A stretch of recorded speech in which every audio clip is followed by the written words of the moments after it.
Hi, my name is Jessie Mansky, and I'm a junior at South Dakota State University studying agribusiness. This is my project for my global food systems final, and I chose sheep rotational grazing in Norway as my topic.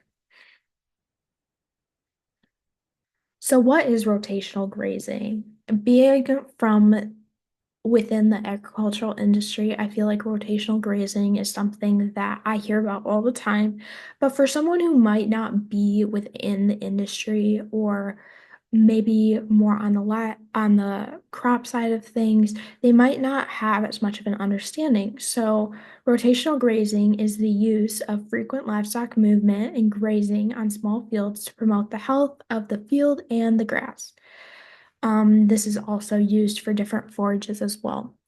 This form of grazing is excellent to reduce grass or forage waste, as well as provide rest for the plant in order to improve the quality of pasture and yield as well. Typically, when we think of rotational grazing, cattle and sheep are the two most used livestock to execute this type of management method. Sometimes horses are also used. It's really dependent on the farm and the producer and what they're trying to do. Often hogs are not considered or used for this type of grazing because they have the tendency to rut and really rummage through the soil, which can often disturb the ecosystem and the habitat more than what uh, producers really want, and it can often like lead to yield loss and that sort of thing.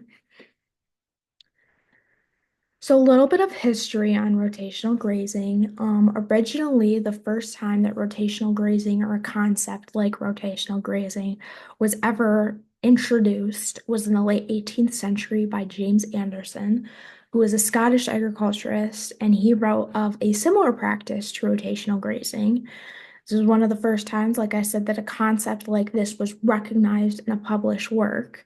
Anderson wrote about the use of daily rotation, his idea of what rotational grazing was.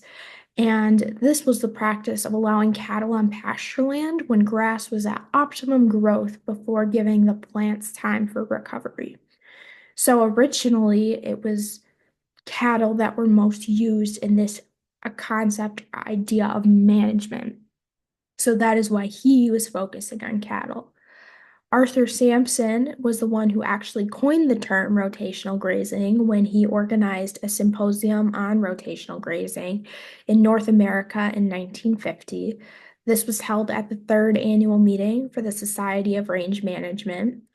Um, Sampson was a botany and plant ecology major at the University of Nebraska.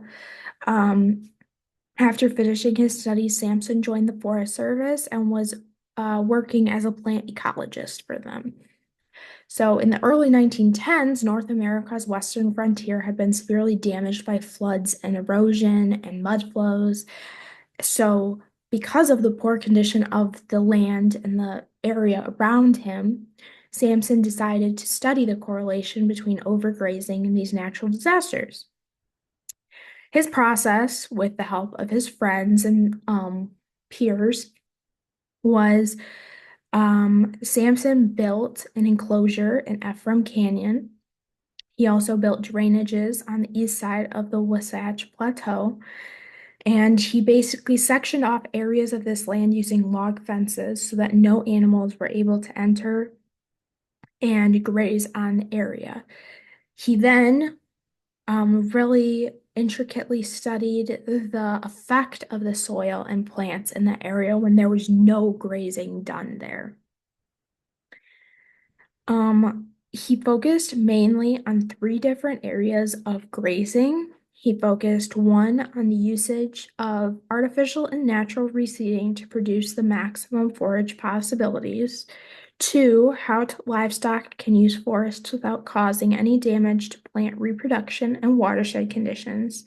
And three, how to achieve the maximum grazing efficiency per unit by using herding methods, water utilization, and studying poisonous plants. Samson's research not only led the way for over 80 years of data that scientists continue to use to this day, but he also was a pioneer for this topic. And after he had finished his research, he left the Forest Service and began his teaching career at the University of California in Berkeley. It was there that he started his first range management course and also wrote four textbooks on range management and reclamation.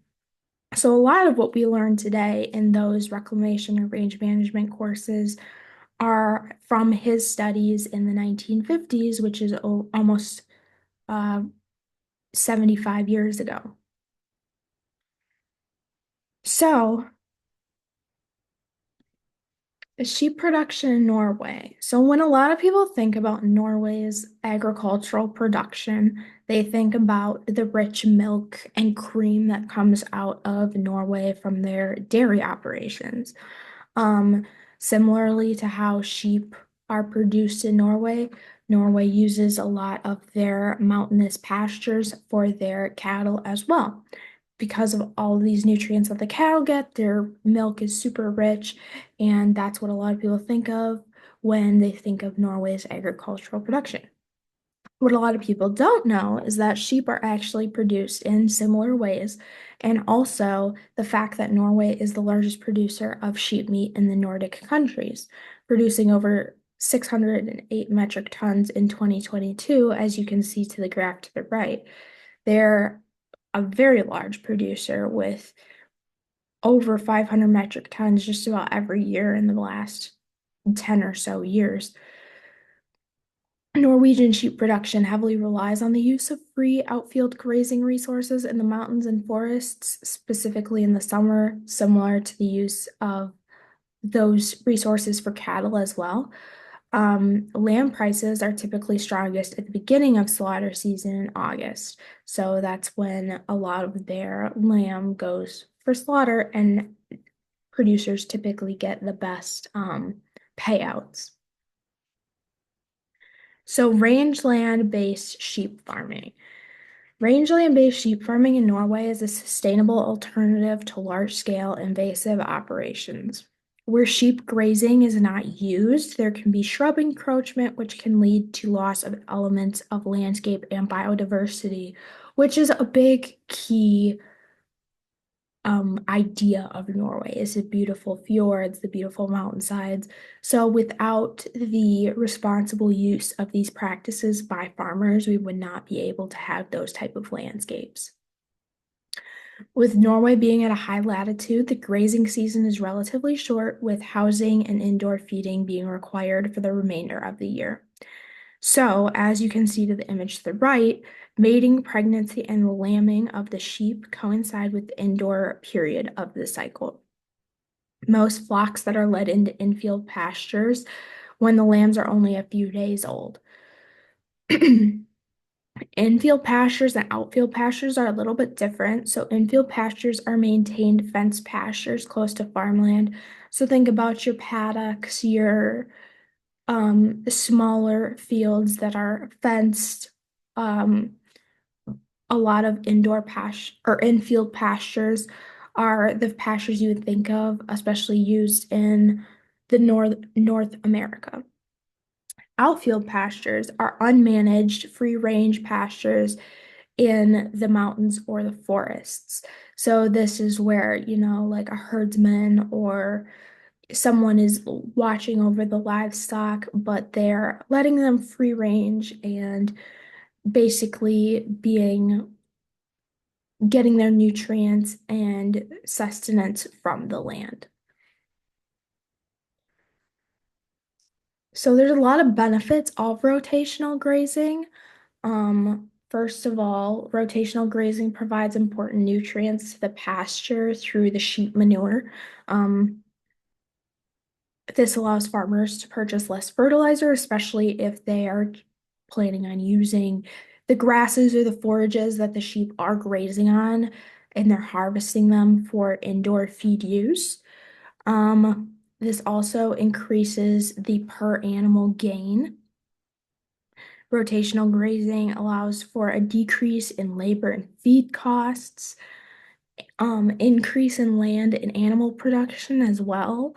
Large pastures can often be underutilized when using a traditional approach. So when the flocks are divided into smaller paddocks, this allows for an increase in production and consumption. And lastly, we have less time spent harvesting forages. There will still be forages left over for indoor consumption. However, you're not having to harvest all summer long because your livestock are getting that sustenance from the fields.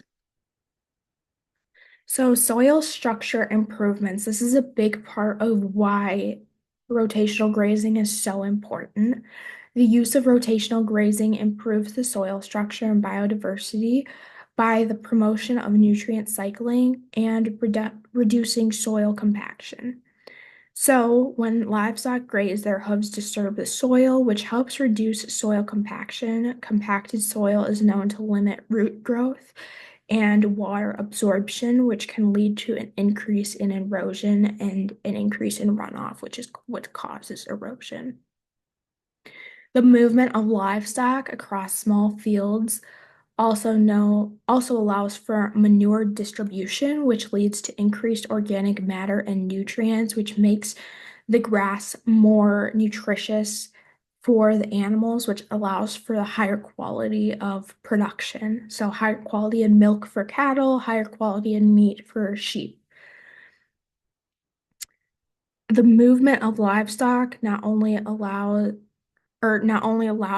for the promotion of biodiversity to the soil, but it also allows for higher activity of organisms in the soil. The movement of livestock allows grazing pressure to be spread out in order to prevent overgrazing. And overgrazing is known to harm the habitats and native plant species, like we saw when Samson was looking into why there were so many natural disasters and so much destruction in North America in the West.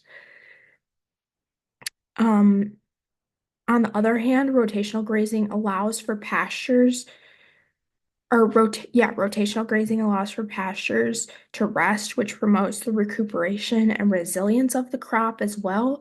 So it's not constantly being consumed, which allows it to regenerate and really produce that good, nutritious crop.